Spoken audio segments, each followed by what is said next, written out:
በባስኬቱ ዞን በ2018 የትምህርት ዘመን የመማር ማስተማር ስራ በይፋ በተጀመረበት ወቅት በትምህርት ቤቶች ተዘዋውረን ያነጋገርናቸው ርዕሰ መምህራን በሰጡን አስተያየት ከነሐሴ አጋማሽ 2017 ዓመተ ምህረት አንስቶ የምዝገባ ስራዎችን በማከናወን በመምህራንና በትምህርት ቤቶች ላይ በቂ ዝግጅት በማድረግ ወደ ስራ ተገብቷል ብለዋል። አጠቃላይ የመማር ማስተማር ስራውን መስከረም 5 ያው ያስጀመርን እንገኛለን ማለት ነው።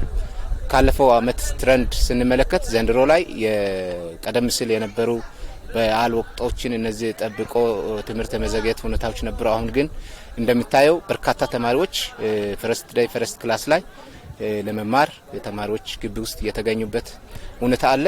ግቢው ውበት በደንብ እየተሰራ ነው ያለው። ይሄው ጸርቷል፣ ክፍሉም ጸርቷል፣ ተጠርጓል፣ ወንበሩ ምንም ተስተካክሏል።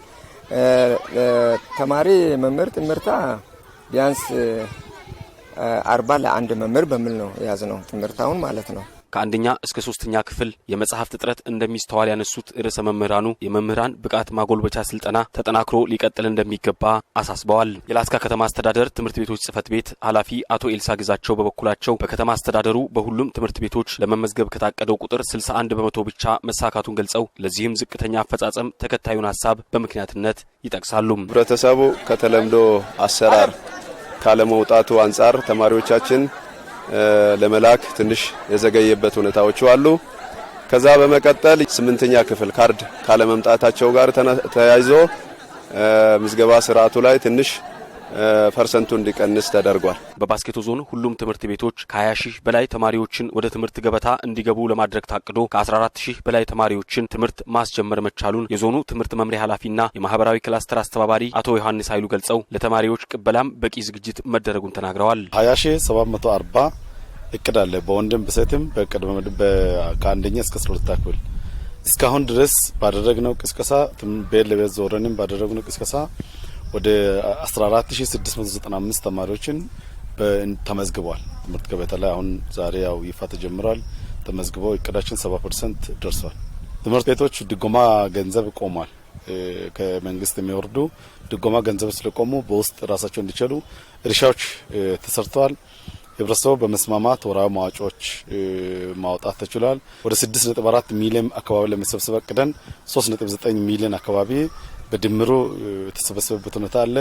ከዚህ ባሻገርም ክላሶችን የመለጠፍ የመለሰን የማደስ አዳዲስ ክላሶችን የመስራት እንደገና ውስጥ ላይ መቀመጫ ጥገናዎችን የማድረግ አዳዲስ መቀመጫ መግዛት ሰሌዳዎች ግዢ የመፈጸምና እዛ ውስጥ ያሉ ሰሌዳዎችንም ለተማሪዎች ምቹ የማድረግ ስራዎችንም ያው በዚህ ባሉን በ41 ትምህርት ቤቶች በሁለት ማዕከል ላይ በጥሩ ስራዎችን ሰርተናል። የባስኬቱ ዞን ዋና አስተዳዳሪ ኢንጂነር ፍሬው ፊሻሎ በበኩላቸው ለቅድመ መደበኛ ትምህርት ለትምህርት ግብአቶችና ለመምህራን ብቃት ልዩ ትኩረት ተሰጥቶ ሲሰራ መቆየቱን አስታውሰው በዚህም የተሻለ ውጤት መመዝገቡን ገልጸዋል። በእኛ ዞን ሁሉም ትምህርት ቤቶች ላይ የኦ ክፍል ወይም ቅድመ መደበኛ ትምህርት ቤቶች አሉ። በዚህ አመት በክልሉም ጨምሮ ቅድመ መደበኛ ስታንዳርዱን የጠበቀ ትምህርት ቤቶች መገንባት አለበት የሚል ኢኒሼቲቭ ወርዷል።